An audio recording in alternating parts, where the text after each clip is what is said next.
I consider myself to be the realest cat that ever hit the industry. And it's probably one of the reasons why I'm not in the industry now, because they wouldn't allow me to be real anymore. So when I chose the name E4Real, uh, I never had a nickname growing up. No E Boogie, no E Ski, no E Love, nothing like that. So I thought about what I heard the most growing up, and some of the crazy stuff I used to say.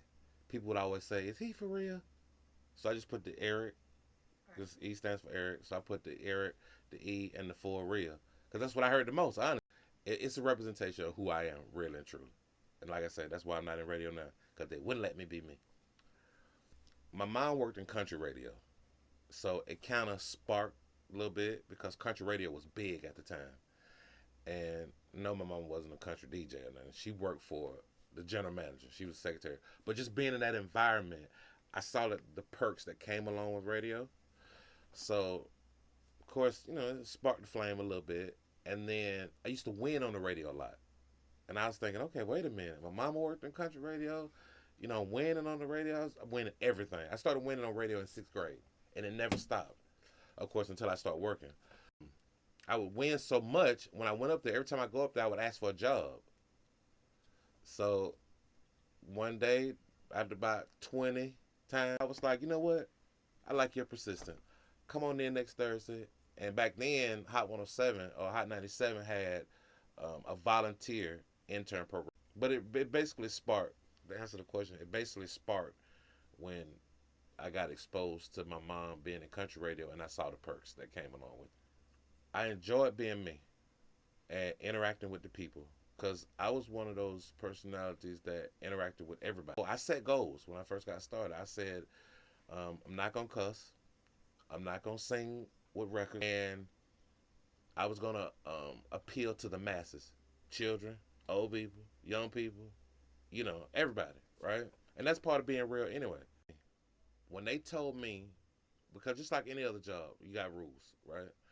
So the radio station goes through these periods where things change. Of course, they're trying to make the situation better, or whatever.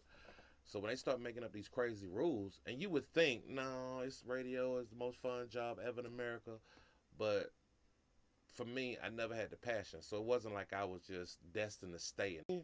But basically, what I didn't like is when they took away from me being me, and but I enjoyed interacting with people, and of course the music. It was definitely about the music. It started to become super boring when I couldn't be me no more. Super boring. Who wants to not be them?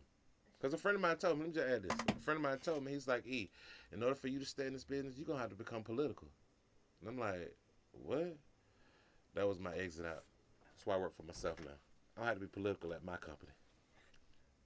98, when I first got hired, November 98, I made $6 an hour for years.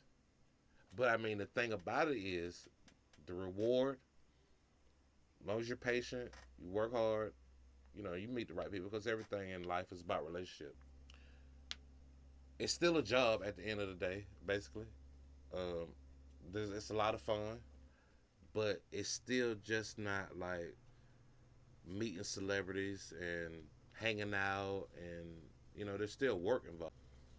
In every job I've ever had, I believe in taking something with me. The voiceover started because I never got to shout out Ramona the Bro and Poon Daddy. If you remember Chris Love and Poon Daddy. Okay, so Ramona came to me and she said, hey, you have a nice voice. You should consider, doing voiceovers, on the side. She says to me, I paid off my first car. Ramona said to me, and that light went off. And then Poon Daddy gave me the opportunity because he didn't like to do his work. Ramona put it in my head, and then Poon Dad was like, do my work for me, and I got you years because my company started in '03. But basically, it was just about having something to fall back on after I left radio, and then Ramona kind of put the buzz into me, and then it sparked from there. And I honestly never thought that it would grow like this, but my relationship was so great that I thank God for the relationships, and I thank God for the opportunity to learn the business. I try to be real in everything that I do. It's I don't think nobody can take it away from me. Other than that, I don't know. I don't know. What you see is what you get. You know me.